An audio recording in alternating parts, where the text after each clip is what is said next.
Welcome to Garden Chatter, where we connect gardeners, bloggers, and experts so we can all grow and learn. I'm excited about tonight's show. We've got a three-generational trio on, although maybe there's just a duo, so hopefully the third member will show up. And we'll be talking about a little bit of history of nurseries and learning about what they're doing at UpShootHort.com. And so I am just excited to have my co-host Bren introduce our guest for tonight. And hey guys! Bren, where are you? I'm at MSU Conservatory, way up in Michigan. Don't hold that against me. I know we got Buckeyes on tonight. But yeah, look at the beautiful poinsettias in here. It's amazing and great group of people. I'm at the MNLA and we're having a great time. But I'm really excited to have Jim and his daughter Maria Zampini on. Everybody knows Jim from the Garden Center events. You're quite the popular, person to talk to. Tell us a little bit about what you guys are up to. Sure. Well, right now it's the time of year where we're traveling around to trade shows and introducing people to our company if they've never heard of us before, or visiting with old friends and colleagues. And our company is called UpShoot LLC, and we're a boutique sales marketing firm that specializes in new plant introductions as well as gardening-related products. So, we help breeders and plantsmen bring their new plants to market. So we do everything for them, from trademarking and patenting a plant to helping do the marketing, the royalty collection, licensing growers across the United States, over in Europe and Australia, pretty much across the world. So that's the main focus of what we do, and then we do a lot of other little related things as far as lecturing and writing and so forth. Very cool. And you guys, so now you guys are in zone. You're Ohio. You're in the Cleveland. You get that icky snow effect that comes across. What hardiness zone are you guys in? What are we now? 5B? Yes. Are you 5B? Okay. And we're 20 yards away from Lake Erie this evening. Mm-hmm. Yeah, we're at my parents' house, and right outside we can see the shores of Lake Erie, which is frozen over, though, right now. Beautiful. Mm-hmm. Very cool. Sure is. Well, I was a little bit curious. You guys have a long history, and I know Jim is had a lot of experience in the wholesale nursery business. So I was wondering if maybe you could tell us a little bit about some of the, you've moved on from that, but maybe give us a rundown on what you've done in the nursery business. You want to tell them your history of how you got involved in the nursery business? Well, it all started with potato peelings. Potato peelings? Yes, kind of odd, isn't it? My mother was peeling potatoes, and she had this pile on the counter, and she said, Jim, if you take these potato peelings outside and plant them, they'll grow potatoes. So with that, I buzzed outside and dug a hole in some very poor soil, and I stuck these in the hole. And of course, being a curious little kid at about 6 years old, maybe 5, I would go out there every few days and scratch the dirt away to see if there were potatoes growing. Well, I can tell you, I harvested potatoes that were about as big as my thumbnail because I tested them so much. But it proved one thing: if you were serious and really knew what you were doing, you can take potato peelings as long as you had the eyes and plant them and harvest potatoes. So with that, also, I grew up where the largest nursery in the world was. I could go out the back door and go east, north, south, and there were plants. And there were 38 rose growers in the community, and there were roses as far as your eye could see. Well, right next door to us, a distant cousin of ours was raising roses there. So at about 5 years old, I meandered over and I won my first budded rose plants at 5 years old. I didn't do a very good job. So I was bit by the bug very early. And I had the best teachers in the world because every one of the people that worked at this Sorensen Harrison Nursery was an entrepreneur in what he grew. And I worked for almost every one of them at one time or another, so I had the best college teachers in the world. Yeah, they were probably excited to share their wisdom with a young person that was. Yeah. And then Yeah, eventually you started your own nursery, right?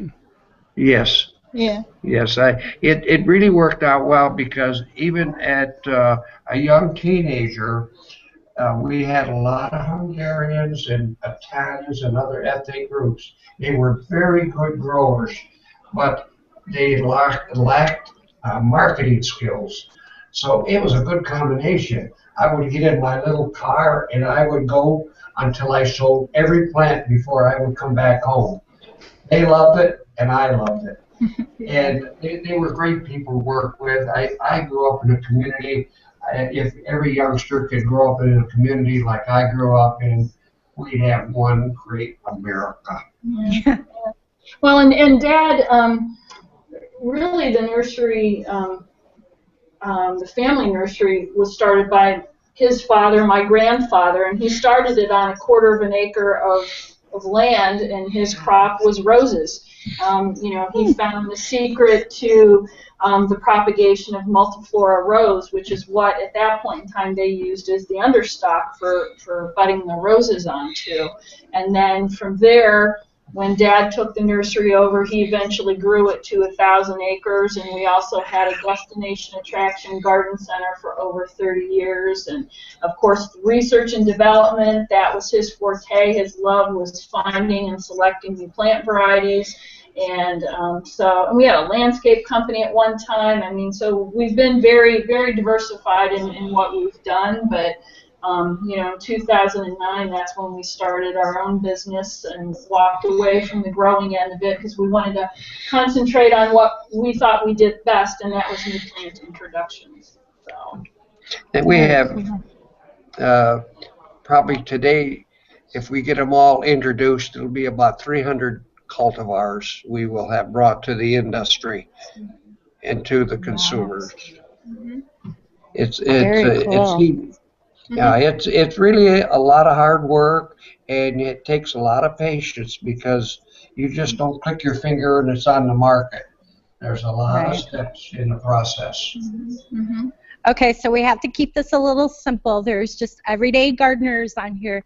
Tell me, what do you mean by cultivars? Do you mean different varieties? Do you mean? Yeah, what that means is if you say you have a plant and naturally that plant, let's just say it grows horizontally, and naturally things happen with the birds and the bees, and if you watch, you can have a whole field, and all of a sudden if you keep your eyes open, Dad says if you look down long enough, you're going to see something that looks different, and it occurs naturally, and all of a sudden you'll come along, and in this field of horizontal plants will be something totally vertical. And so it just naturally occurred in Mother Nature. There was some kind of cross that happened, and so you have a new cultivar, a new plant that's a cross of a couple different things. So very cool. So if you saw that in in a field, how do you go about getting that? And then are you getting the seed, or are you getting cuttings, or does that just depend on the plant? Yes, that's a process I believe that we excel at, knowing the history of that plant. It's like the neighbors, if they're the Joneses or the Smiths, they're in your neighborhood, and you can tell that family. Well, that's the same way here. You have to understand each family, and if they like steak or they like ice cream, so you use that understanding that plant, how you're going to multiply it. So if it takes ice cream to make it go, we use ice cream. If it takes steak, we use steak. And that's where we are really able to help our licensees. We're 24/7, and that's another relationship builder. And then giving them a lot of advice. We put ourselves in our licensees' shoes, knowing the type of soil, the weather, and their likes and dislikes, and trying to help them to the utmost. Right.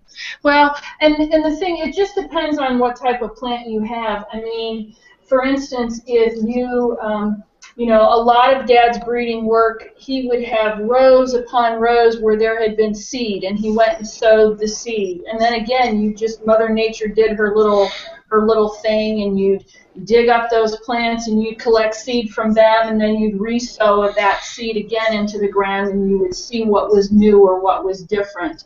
You can also find them from, if you've gone and propagated a plant by taking just a little cutting, a little tip of the plant, and putting it in soil and starting it to root, and just sometimes things happen, like I said, happen naturally. You know, we're not the white coat people, is the way I put it. You know, there's some people who do breeding work who, you know, I want to cross this plant with this plant, I'm going to take the pollen from this one and put it on this one, and they're very technical in what they do. We're not like that. We, you know, Dad always says Mother Nature is our breeding partner, and you just have to keep your eyes open and look for something that's out of the ordinary. Yeah, quoting Dr. Ekoff from the USDA, before he was killed, he was the greatest plant breeder that I've ever known. And one day he said to me, Jim, what you're doing is actually better than what we're doing here. And I like to fall over when he said that, because they had all the whistles and bells. And he said, no, because what you bring to the market, or before you even start, 50% of the criteria is well covered. Right. In other words, hardy, disease resistant. Right. If it's been Mother Nature tested, you know what I mean? If it's out there and it's still alive, and I'll give you an example. You know, Dad did some work with dogwoods, and you know, he originally started out with a stand of, I don't know what, 70 or 70 some, and irregardless of what the number was, it started out with a big number, and then we had the 1977 and 78 freezes that were really bad, that wiped out a lot of it. So we knew, okay, the 10 or 12 that were left were really proven hardy, you know, and so then he made a selection out of that smaller group. So that's how, I mean, it's Mother Nature tested. Yeah, what Maria's talking about is the Chinese dogwoods. At one time, they were not hardy in this area. And then after they came here, a great plantsman, Jacques Legendre from Gulfstream Nursery in Virginia, he suggested that I work with them. And we actually planted 60,000 out to the fields, and then that freeze that Maria's talking about, we ended up with 136 plants, and then we narrowed it down to 9 plants, and then we narrowed it down to 2 plants. So you see, you have to go through an awful lot, even the seeds that we plant. The goal was to find one plant to test out of 100,000, and then usually that didn't pass, so you narrow that down from 1 out of the 100,000. So it takes a lot to get that particular plant. Yeah, and then it takes a long time to bring a plant to market. I mean, you know, just think about what we've talked about, how long you get till you select one. Well, then you have to propagate that plant, and you have to get them ready for sale to make it to the consumer. And, you know, shrubs or perennials or annuals are fairly quick. The propagation method, it can be, you know, anywhere from a year or less than a year to a couple years to get plants to market. You know, when you're talking a tree, though, oh my, we're talking years, you know, so. Yeah, a tree that's 25 years old is considered brand new. Yeah, I mean, because it can take that long to get it to market, so. Sure. How fun. You must have had fun growing up, Maria. Actually, Did you get truth be told, I hated the nursery. I hated being out there. I didn't want to be out there. You know, I didn't like it. It was hot, and who wanted to be out there in the middle of summer doing stuff? But you know, funny things happen, and you never know what life's going to bring you. So Yeah. So when did you find yourself back into horticulture? I think probably I've worked in propagation and inventory at the nursery and the office, and then probably when I went to work at our retail garden center, when I was in high school, that was probably kind of like the turning point for me. I mean, I really liked it. And then I decided to go to school for it. I didn't know what else I was going to do with my life, and so it seemed the natural thing to do. So I went on and got my degree at Penn State and came back and haven't left ever since. I have to tell you the true story. She actually started working in the nursery when she was just about that high. At that age, she was about 7 years old, and we had the containers near our house. And I said, Maria, today you have to put the fertilizer pill on this many plants. Well, from the sun and the sweating, she would be red and crying. Her father, her aunts would come over and help her put the fertilizer pills on, so she would only have to be out there a couple hours and come back in. So she got the acid test at an early age. Yeah. Before that, she would go with me in the evenings while her mother read it up after dinner, and she would go out with me to cut cuttings for the next day for us to stick. So she used to ride in this big truck, and she would stand there and shift it, big old dual-wheel truck. So she had her little bib overalls on. Right. Now, how old were you when you were doing that? Her? Yeah, when were you driving? Marie was about 4 years old at that time. I love that. See, that's the cool thing. City folks don't understand what farm girls get to do. That's awesome. Yeah. Oh, yeah. I mean, my mom taught me to drive when I was, 13 or 14. Yeah. I drove all over the nursery and everything, Got to get it done. That's right. That's right. Go ahead. We had fun all the time. Still do. Yeah. Sounds like a fantastic way to grow up. I was just wanting to remind anyone that is a viewer, if you want to join the conversation and leave a comment or question, go ahead and click right through the screen that you're looking at, and then look in the upper right-hand corner. There should be a little 3x3 grid, and you click that, and you should see a little Q&A box to click, and then you'll get a little space to type in, and we'd love to hear from you. So if you get a chance, I know go ahead and... I know we have a few new viewers because I was promoting it in the office today when I was helping at the show. And I know there was one lady in particular, Sandy. Hi, Sandy. I know she's watching because she was charging up her iPad. She was going to watch this while she went to dinner with her son. So, awesome. Oh, very good. Just one little caveat: if you are using an iPad or mobile device, Bren and I found that you can't actually go through and leave questions and comments. That's only on a laptop or PC. So not quite sure why that technology is not dialed in yet. But if you are on an iPhone or something or an iPad, you can watch, but we won't be able to hear from you. I guess you could tweet or go on to the... You could tweet. Yeah, we'll try to get to us. Anyway, just quick note on that. I was wondering, Maria, about your grandson, and just talking about this sort of growing up steeped in horticulture and nurseries. How is he feeling about this industry, and is he sort of rebelling away, or is he embracing it?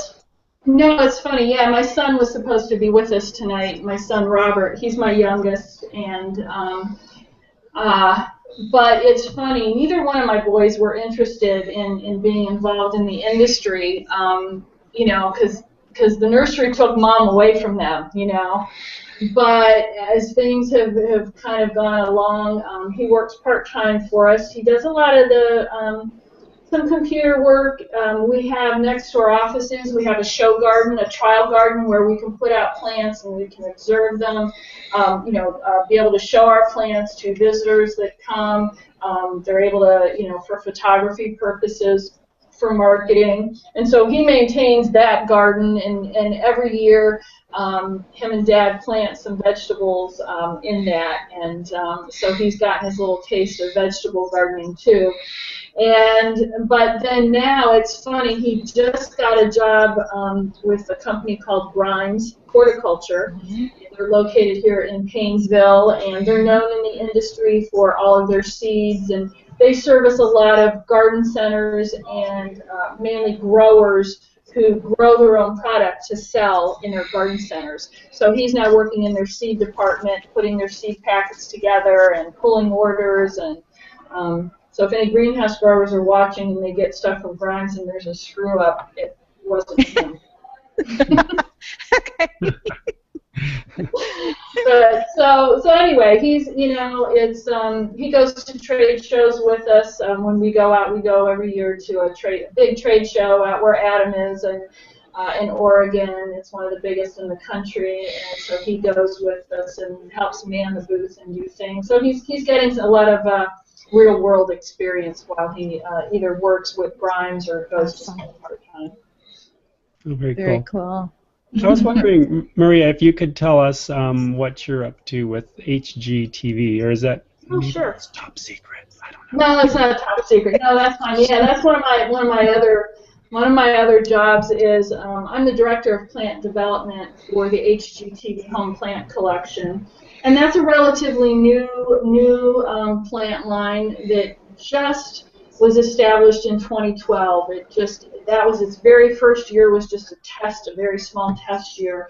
And so it's my job with them to go out and source all the new genetics for the program and to bring growers on board to grow the product and to work with retailers and garden writers and the like to bring awareness to it. And HGTV Home is how HGTV is bringing their branded product to market. It's a lifestyle brand, and plants is only one segment of it.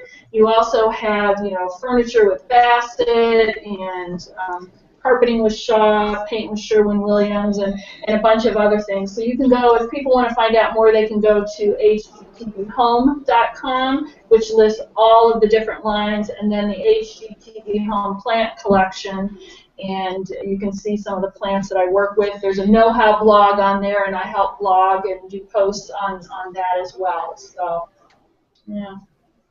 So it's exciting. Cool. I'm getting to meet a lot of. It's expanding my base of horticultural knowledge. I mean, it was very much, geared towards shrubs and trees. And even though I knew about perennials and was working with them, it's expanded my knowledge base. So it's been a great experience for me. Big learning curve. I got to learn fast. Is there new plants you can tell us about that you're excited that's coming out in the spring, maybe? Oh, yeah. Well, let me think. I know it's hard to pick just one. I know it really is hard to pick some things. But we do have, coming from the HGTV Home Plant Collection, one item would be, it's called Peppermint Swirl. It's a hydrangea, and I know you think, oh my gosh, how many more hydrangeas could there possibly be? Well, this one truly is substantially different. It's pink, mop head, and the big flowers, but then it looks like someone took red paint, like with a paintbrush, and just flipped it on the petals. It's got like these streaks, and then you've got the same streaks happening in some of the foliage. So that's what's happening there. And then we have a lot of other cool stuff that we're doing with UpShoot as far as new plants, and even we try to show people different ways to use plants, even if they've been on the market for a while. I mean, if one of the things is if they go to our website, UpShootHort.com, we on the new plants tab, you can see all the new plants that we represent, and if they click on a plant, click on any of the pictures, and they'll take them to a whole photo album. And two that I'll mention real quick. One would be Snow Fountain's Weeping Cherry, which a lot of people know. It's just that you always see it. It's that mushroom-shaped, white flowering cherry in everybody's yard in the spring. But it's such a versatile plant, and I have so many pictures that show how you can take that plant and you can do so many things with it. It can be a ground cover. You can have it cascade over a wall. It's a great one for doing a espalier along a fence or along the side of a house. You can put it on a trellis, on an arbor, all kind of things. One other one I'll mention is Mr. Bowling Ball Arborvitae. It's just this really cute little round ball. It forms a round ball all on its own. You don't have to do anything to it. And it doesn't break in the snow, but you can also do some other things with it. You can plant it by itself. You can plant it in multiples. Here's one thing I think is cool. You can plant it as a hedge and trim it. It takes trimming really well. And so I know for some people who are in areas where they're afraid of boxwood blight, that's been up there. It could be an alternative to boxwood if you're going to like do a knot garden or something of that nature. So very cool. Who comes up with these names? this guy, he comes up with them. Okay. He comes up with the names. Yeah, he does. Well, he's always tried to give names that when you say it, it conjures a picture in your mind. Okay. And sure. So that's kind of the theory behind some of those. You know. I got a picture, so I'm going to have to look at your website or something to see if if the picture matches what you say. Huh? Yeah. Where would we find pictures? Tell you about 2 plants we're working with and just bringing them to market, just getting them to the growers. And these are 2 brand new sweet gums that are seedless. You know, they throw a seed down there that's terrible. Well, those big horned balls that you see Yeah. in people's yards, but these are seedless varieties. So that's Okay. the kind of thing we look for that's different. And the one plant has gold bark, It's really yellow. gold, beautiful. The dwarf It's really one neat. should be grafted at 5 feet, and it's a plant that can go underneath the wires or into a wow. landscape site. Mm-hmm. And that's one of the things I am working on now, trying to get all these plants that can go into a very tight landscape site, whether it's round or vertical, and no maintenance. Yeah, that's some of the things we really look for when we're looking for new plants are things that are either low maintenance or no maintenance. You know, maybe they're more dwarf or compact or upright in nature, and you know, just so makes it really easy and carefree, and things that have more than one season of interest too for the homeowner. Nice. Yeah. It's nice. Get your money's worth, right? That's right. Yeah. Mm-hmm. Jim, the one that with and Maria, the one with the yellow bark, what kind of plant was that? I didn't quite catch. It's a sweet gum. Okay, so it was Liquid amber. Yeah, liquid amber. Mm-hmm. Wow. Oh, Cool. yeah. I was wondering And then- a little. Oh, go ahead, Bren. I was just curious if people want to look at pictures of it, we would go to upshoot.com. UpShootHort. Hort, H-O-R-T. Yeah, UpShootHort.com. Yeah, and Okay. just click on if they click on the new plants tab, like I said, it lists all the new plants, and they can just scroll right down, and there's a little picture that comes up with each of them. If they want to see some of the writing that I do, I've got a writing tab, and they can, if they want to see articles, both industry or the articles I've written for consumer magazines, they can find them there. Very cool. Nice. So do you mostly? Well, I guess just thinking in the past too, as far as did you mostly do ornamentals, or have you been working with vegetables at all? Or also, a side question is, you have a vegetable garden that you have at home? Yeah, we mainly grew up, you know, professionally we were mainly in ornamentals and in woody plants and shrubs. That was our focus, but we still grew roses and perennials and ornamental grasses at our nursery. I mean, so we grew a wide variety. I mean, our nursery at one time, you know, we did over 1,000 different plants we offered. So it was really, really quite large. You know, as far as vegetable gardening, oh yeah, you know, it's funny how things kind of evolve. Me now, because of my travel schedule, which is pretty hectic, I tend to do more container gardening is what I do, and then with Dad and my son usually do a little bit of a vegetable garden in the ground, mainly at our show garden. But then here at my dad's place, he does a lot of container gardening. But this last year we got a really cool product called a mobile grow gardening cart, which is like this 3-tiered cart, and it's got very deep wells, that you can plant in, and so it was great. He did his whole herb garden, and it's really made for people who are older, no offense, or that have mobility issues, and it's on casters, so you can roll it in and out, and it's Cool. even for people who are in like apartments or don't have as much space as they used to. So that was kind of nice to be able to do that this year. So Actually, the herbs grew better in this mobile garden than we've ever had. yeah, no, they were really And I think it's because of the uniform heat around the base, the roots, and we gave away more herbs than you can shake a stick at. Yeah, Awesome. there's nothing like growing your own fresh vegetables. There isn't, and even if you can't grow them, being able to go to a farmer's market or wherever to get your own, I think people that don't do it, they don't know what they're missing. I think sometimes it's that's such work, but man, the reward is so good. I mean, come on, there is just nothing like a fresh BLT with bacon and tomatoes dinner time. I mean, That's right. Or mom makes this great bruschetta, with the fresh tomatoes and the herbs that dad just loves. So yeah. Yeah.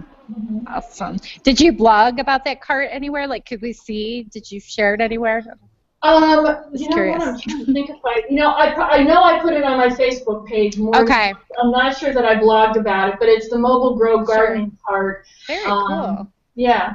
Check that out. Mm-hmm.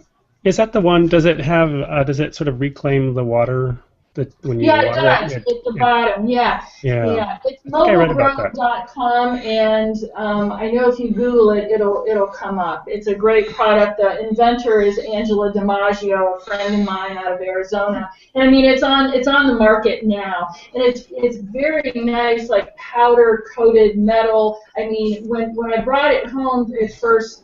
Mom said, she didn't want it. She thought it was going to be this cheap plastic thing. And then once Robert put it together, she was really happy. So we do have somebody who just walked in. He'll just scoot down and say hi. Hi. Oh, there he is. Hey, Robert.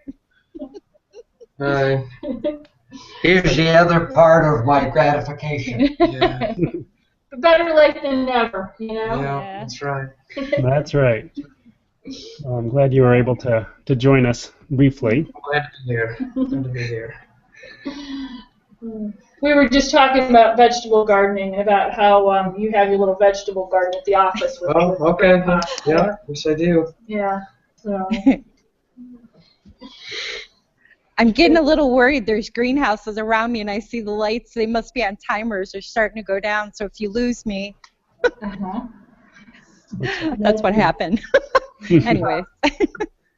Maybe we just did lose you. Oh, no. Well, we still hear you, though. We still hear you. That's fine. Yeah. Well, before we wrap up for the evening, Gemma and Maria, I was wondering if you wanted to share a little bit of like where you see the nursery industry kind of heading, or some changes that you're seeing. Is there any trends or patterns that you've seen over the years, because you've been in this for a while? Yeah, right now, new plants is still a big differentiation factor, but I think nowadays you really do have to come out with something that's substantially different. It can't just be, this blooms, 2 days earlier than the other one, just like it. So it's got to be really something different. I think there's still big opportunities for the independent garden centers to service customers. I think that even if they're located right next to a big box store, they still have the ability to have very unique and different plant lines, depth in what they offer to the consumer. I think those garden centers who do that and who also are marketing savvy to the point of being social media savvy, and connecting with garden writers and bloggers who are in their community, to reach out to those gardeners. I think they have to create a shopping experience for their customers too, because it's certainly different, your experience at a box store versus when you go to the mom and pop. Our garden center, we were known as the popcorn store, because that was one of Robert's jobs growing up as a little kid, was popping popcorn, and we would fill the store with that smell, and everyone got 3 bags of popcorn. And so that's what we were known as, was the popcorn store. But it made people stay longer and shop more, because it kept you know how many wives would come in and get popcorn and take it out to their husband who were sitting in the car? So, but again, if they can think of things like that, I think the ones who are marketing savvy, will can help with get more people involved in gardening. And I think too, if some of us who are really plant geeks at heart, and who are in the industry, we tend to think that everybody wants to know everything there is to know about plants. And I think we have to back off of that a little bit and just realize that, just help people one step at a time. Learn one thing, be successful at it, and then help that gardener grow to the next level, no pun intended, of trying the next thing. And I don't want gardeners to get discouraged either. You know what? I got as big a brown thumb as the next person. I got to tell you. I kill plants all the time, and that's okay. That's perfect, because now you can just go put that out in your compost pile and for helping your soil. So it's not a bad thing. We all do it, even the best of us. Tell him. How many times did you kill plants in the nursery? I excel at it. Yeah. So we all do it. Yeah. Awesome. Well, that's good to hear from the pros. It's part of the process. Yeah. That's right. It's a learning experience all the time. It is. And you know what? I think too, it's all about trial and error. If you go and plant something in your yard and it doesn't work there, dig it up and put it in another spot. That's okay. I've interviewed some people who've done it. It's all trial and error, no different than any other thing you do. If you want to learn about your car, you start to tinker with it, and you learn one thing, you gain confidence, and then you go on to the next thing. It's all trial and error. And that's where your neighbors or your master gardeners or whatever can be kind of your best friend, because then you've got that person that you can reach out to and say, well, how did you do this? You can find that garden mentor to help you along, so that you don't have to make the same mistakes that they made. And they're more, this is the gardening world is a very giving community, and they're more than happy to say, hey, here's what I did, and here's how I did it, and boast about or be proud about, as they should, of what they did and what they accomplished. Awesome. Yeah, fantastic. Hey, Robert, who do you go to talk to when you have some gardening questions? Oh, this guy right here. Patrick Long, he knows his grandpa. You got the guru there to That's right. Yeah. consult with. Excellent. Well, Bren, I was thinking, since you're not always in a conservatory and not always at a trade expo, do you want to just give us a little rundown on what you're up to, and what's your agenda? Wow. What's your schedule? Well, I'm very tired, as you can tell. There's just so much. By the time I get back to my room, I can't even sleep, because I'm thinking of all the things I learned that day with these landscape and the nursery experts here. Well, Maria knows. She was here last year. Gosh, it's really cool. The buzz lately has been about bees and pollinators, and just working with what we have in the environment, and just earth-friendly. And so anyways, Yeah, and, I could talk all day. And the other thing too, I think too, for within the industry, it's a great year. There's actually shortages out there of plant material, because we were in that economic downturn, and people couldn't afford to plant rows out in the nursery of things. And so now there's going to be shortages that are going to be coming about, especially in that tree market. Which is okay, Right. There's some great people out there. If you follow the hashtag GLTE, you can, tomorrow's the last day, and just see what's going on up here in Michigan. It's pretty cool. Thanks, Adam. Oh, thank you. Well, I just want to thank Robert and Maria and Jim for joining us and taking the time. It's fantastic to hear from you. Bren, did you want to kind of wrap us up for the evening?